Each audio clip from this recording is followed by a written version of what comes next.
The person you've been all your life is not strong enough to carry you into 2026. You know this. Deep down, beneath the excuses and the comfortable routines, you know that version of yourself is dying, and you've been feeding it, protecting it, keeping it alive, because letting it go feels like death. But here's what nobody tells you. The greatest act of courage isn't becoming someone new. It's killing who you used to be. It's standing at the edge of your old identity and pushing it off the cliff. Because transformation isn't addition, it's assassination. And until you're willing to murder the weak, the comfortable, the safe version of yourself, you'll keep wondering why nothing changes. You'll keep asking why everyone else is moving forward while you're trapped in the same patterns, the same fears, the same cage you built with your own hands. Let me tell you something that will shake you. Most people don't fail because they lack opportunity. They fail because they refuse to let go of who they were. They cling to old versions of themselves like a security blanket. The version that plays small. The version that seeks approval. The version that says yes when they mean no. The version that tolerates disrespect because confrontation feels scary. The version that scrolls instead of builds. The version that complains instead of creates. That version has a name. That version has a face. And it's wearing yours. Every morning you wake up and feed that version. You give it your time. You give it your energy. You give it permission to speak for you. And then you wonder why your life feels like a prison. You wonder why you're not growing. You wonder why the dreams you had 5 years ago are still just dreams. The pain you're feeling right now isn't random. It's purposeful. You feel lost because you're supposed to be. You feel confused because clarity requires contrast. You feel alone because isolation is where giants are built. Every moment of rejection you've experienced wasn't punishment. It was preparation. Every door that closed wasn't cruelty. It was protection. Every person who walked away wasn't abandonment. It was alignment. But you've been interpreting your wilderness as waste. You've been calling your pruning punishment. You've been naming your training trauma. And because of that misinterpretation, you've been resisting the very process designed to transform you. You've been fighting the fire that's meant to refine you.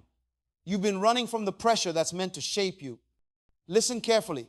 There's a version of you that needs to die. It's the version that seeks validation from people who don't even know their own purpose. It's the version that tolerates mediocrity because excellence feels risky. It's the version that numbs instead of feels. It's the version that hides instead of leads. It's the version that performs instead of being. And that version is comfortable. It knows how to survive. It knows how to blend in. It knows how to avoid pain. But it doesn't know how to thrive. It doesn't know how to stand alone. It doesn't know how to become who you were created to be. And as long as you protect it, as long as you justify it, as long as you negotiate with it, you'll stay exactly where you are. Comfortable, safe, small, dying slowly while calling it living. Think about a lion cub. When it's born, it doesn't know it's a lion. It plays, it stumbles, it depends. But there comes a moment when something shifts. The mother stops protecting it from everything. She exposes it to challenge. She allows it to struggle.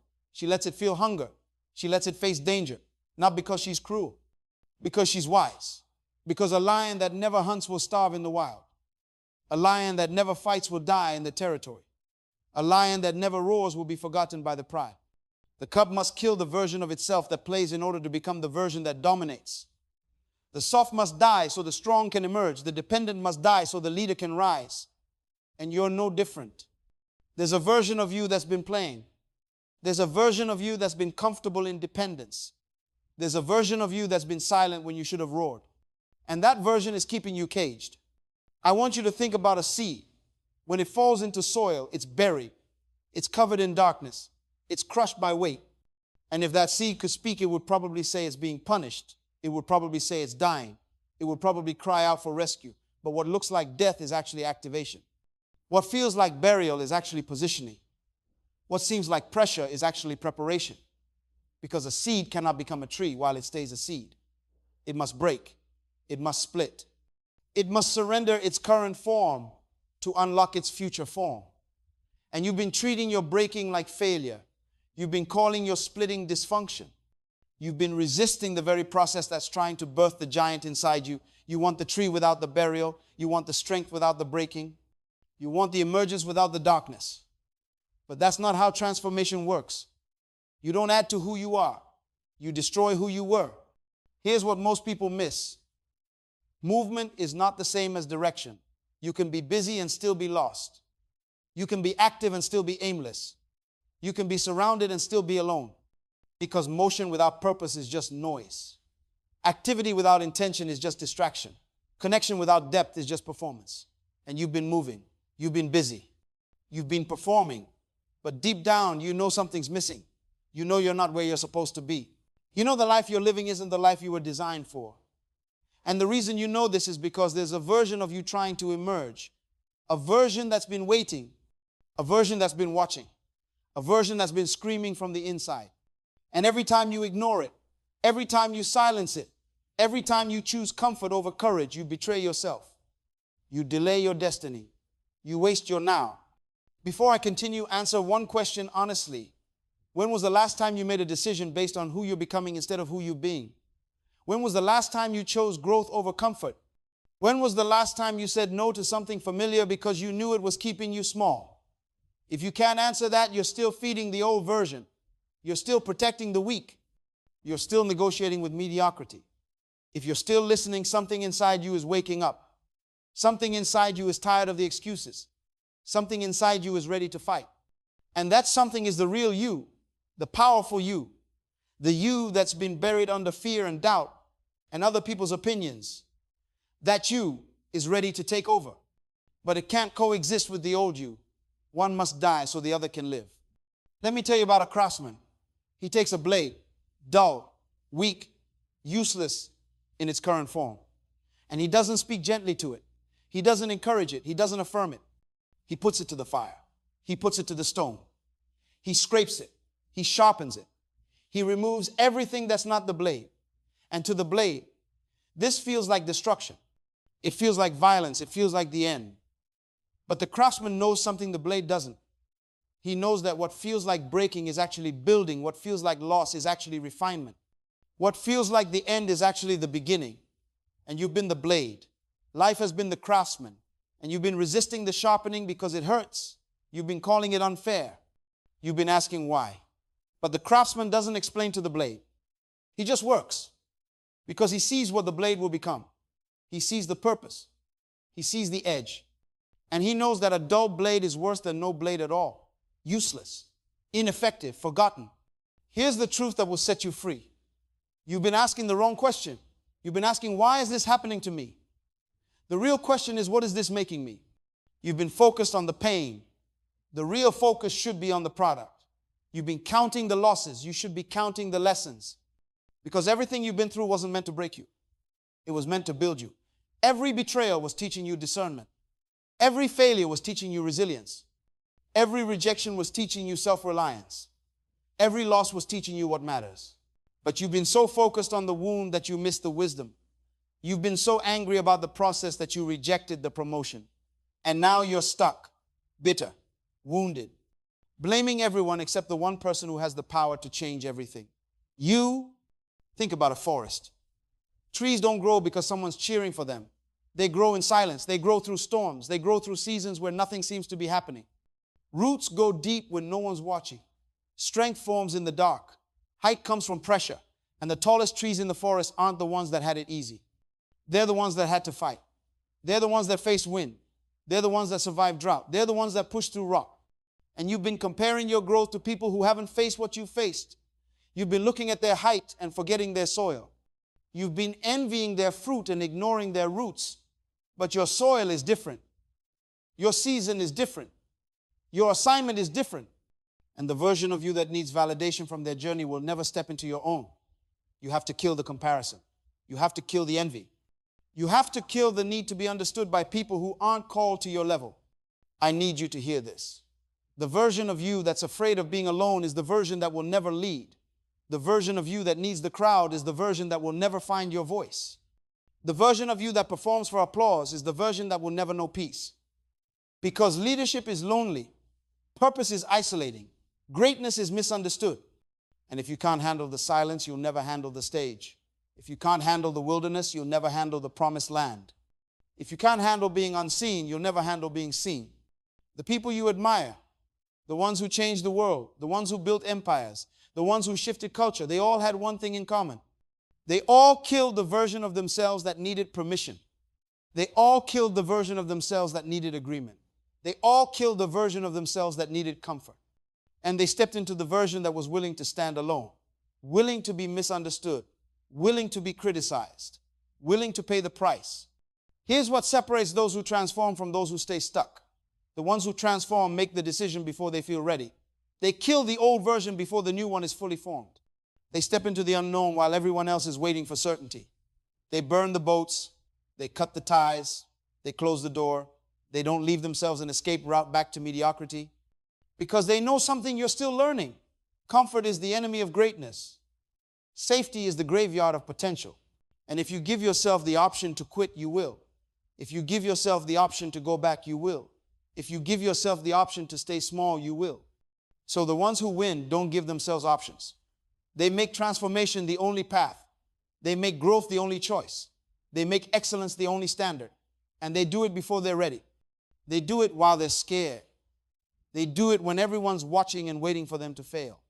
Let me tell you about pottery. Clay sits on a shelf, soft, shapeless, potential without form. And a potter takes that clay and begins to mold it. But molding isn't enough. Shaping isn't enough. Because shaped clay without fire is still just clay. It's still weak. It's still temporary. It's still breakable. So the potter does something violent. He puts it in the fire. Extreme heat, unbearable pressure. And if that clay could speak, it would beg to be removed. It would scream for relief. It would question the potter's love. But the potter doesn't remove it because he knows what the clay doesn't. Without the fire, it will never hold water. Without the pressure, it will never hold weight. Without the heat, it will never fulfill its purpose. And you've been in the fire. You've been under pressure. You've been questioning why. But the potter hasn't forgotten you. He's refining you. He's hardening you. He's making you unbreakable. And the version of you that begs for relief is the version that will never hold purpose. The version of you that runs from heat is the version that will never hold weight. The version of you that fears pressure is the version that will crumble under assignment. Listen to me. Good is the enemy of right. Comfortable is the enemy of called. Familiar is the enemy of destiny. And you've been choosing good over right. You've been choosing comfortable over called. You've been choosing familiar over destiny. Because the old version of you values peace over purpose. Values acceptance over authenticity. Values being liked over being effective. And that version will kill your future while smiling at you in the mirror. That version will rob you of your potential while convincing you you're being wise. That version will keep you in circles while calling it stability. And you have to see it for what it is. Not wisdom, not maturity, not balance, cowardice. Fear dressed up as responsibility. Smallness dressed up as humility. Death dressed up as life. You want to know why you feel stuck? Because you're protecting the version of you that's supposed to be dead? You're feeding the version of you that's supposed to be starved. You're listening to the version of you that's supposed to be silenced. And every day you do this, you get weaker. Every day you negotiate with mediocrity, you lose ground. Every day you tolerate the old patterns, the old fears, the old limits. You delay the new. And time is running out. Not because you're aging. Because opportunity has an expiration date. Because seasons shift. Because doors close. Because the version of you that's coming can't arrive until the current version is gone. And you keep trying to transition gradually. You keep trying to evolve slowly. You keep trying to become without letting go. But that's not how transformation works.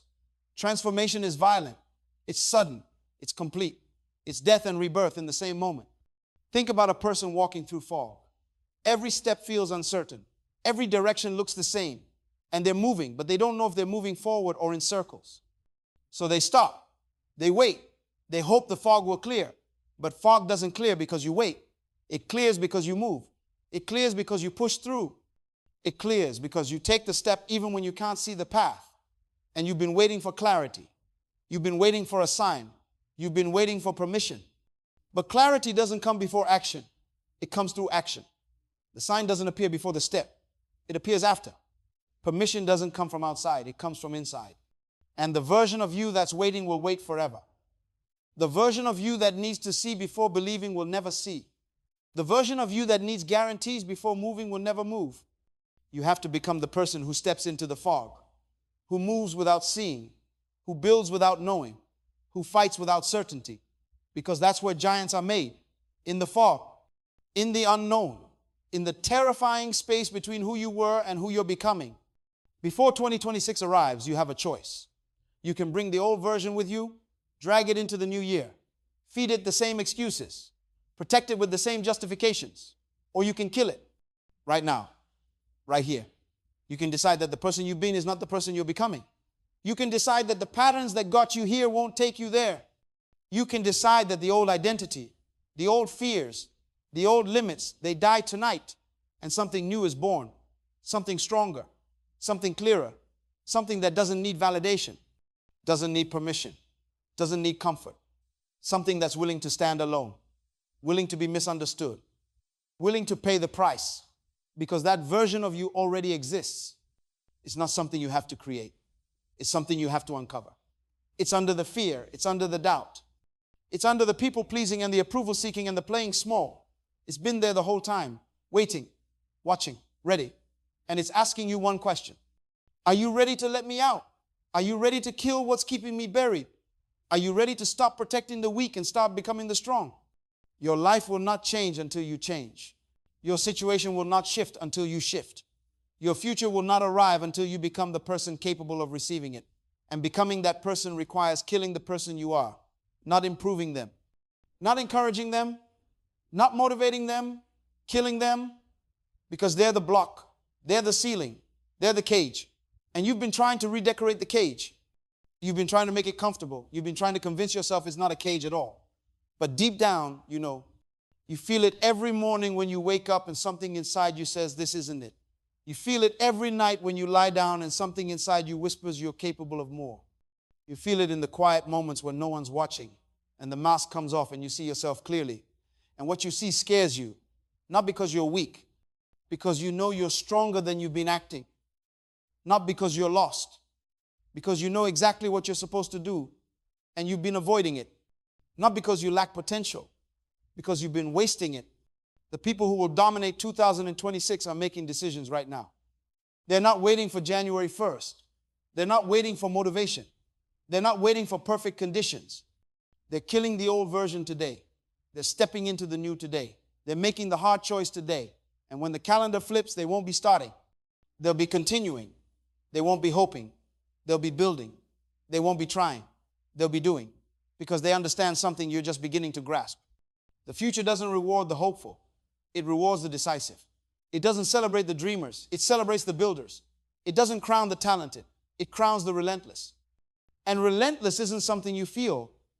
It's something you become by killing the version of you that quits, by killing the version of you that complains, by killing the version of you that waits for perfect. I'm telling you right now, the greatest gift you can give yourself before this year ends is permission to let go. Permission to stop carrying people who won't walk with you. Permission to stop explaining yourself to people who won't understand you. Permission to stop tolerating environments that diminish you. Permission to stop performing for audiences that will never applaud. Permission to be misunderstood. Permission to be alone. Permission to start over. Permission to burn it down and build something new. Because the version of you that needs everyone to come with you will never go anywhere. The version of you that needs everyone to understand will never be understood. The version of you that needs everyone to agree will never lead. Leadership is lonely. Purpose is isolating. Greatness is misunderstood. And if you're not okay with that, you'll spend your life trying to make everyone comfortable while you die inside. Here's what I know about you. You're not here by accident. You didn't stumble into this message. Something inside you is screaming for change. Something inside you is tired of the same cycle. Something inside you is ready to fight. And that something is the real you, the uncaged you, the you that's been suppressed by fear and doubt and other people's limitations. That you doesn't need a pep talk, that you needs permission. And I'm giving it to you. Permission to become who you were created to be. Permission to walk away from anything that's keeping you small. Permission to disappoint people who want you to stay stuck. Permission to outgrow relationships that can't grow with you. Permission to be great, not arrogant. Great, not loud. Great, not perfect. Great. Because greatness isn't about being better than others. It's about being better than you were yesterday. And the version of you from yesterday is your only competition. That version is the enemy. That version is the target. That version must die so tomorrow's version can live. You're standing at the edge right now. You feel it. You're standing at the edge of the old and the new, the familiar and the unknown, the comfortable and the called. And edges are terrifying because you can see both sides. You can see what you're leaving and you can see what you're entering. And the temptation is to stay on the edge, to straddle both worlds, to keep one foot in the old while reaching for the new. But edges aren't meant for living. They're meant for deciding, jump or retreat, advance or return, transform or stay stuck. And you've been on this edge too long. You've been straddling too long. You've been trying to have both too long. And it's tearing you apart because you can't serve two identities. You can't live two lives. You can't be who you were and who you're becoming at the same time. One must die, and you get to choose which one. The year ahead will be defined by the choice you make right now, not tomorrow, not next week, right now. Will you kill the weak version of yourself, or will you protect it? Will you step into the unknown, or will you retreat to the familiar? Will you become who you're called to be, or will you settle for who you've been? And I'm not asking you to be fearless. I'm asking you to move despite the fear. I'm not asking you to have all the answers. I'm asking you to take the step without them. I'm not asking you to be perfect. I'm asking you to be willing. Willing to let go. Willing to start over. Willing to look foolish. Willing to fail. Willing to be alone. Willing to be misunderstood. Willing to pay the price. Because the price of transformation is always higher than the price of staying the same.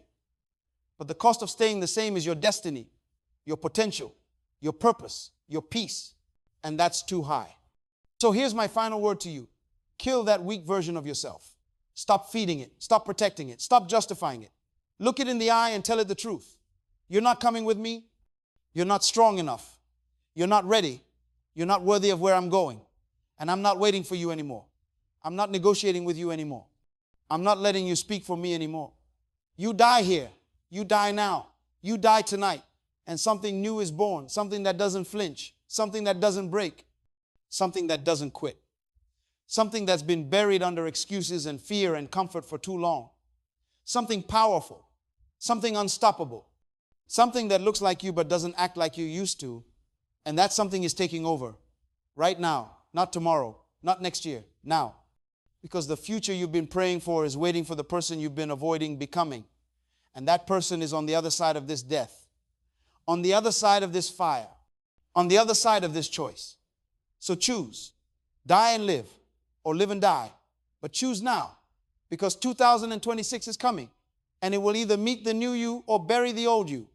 And you get to decide which one shows up. If this message spoke to your heart, share it with someone who needs hope today. And if you want more messages that grow your soul, subscribe because your journey has just begun.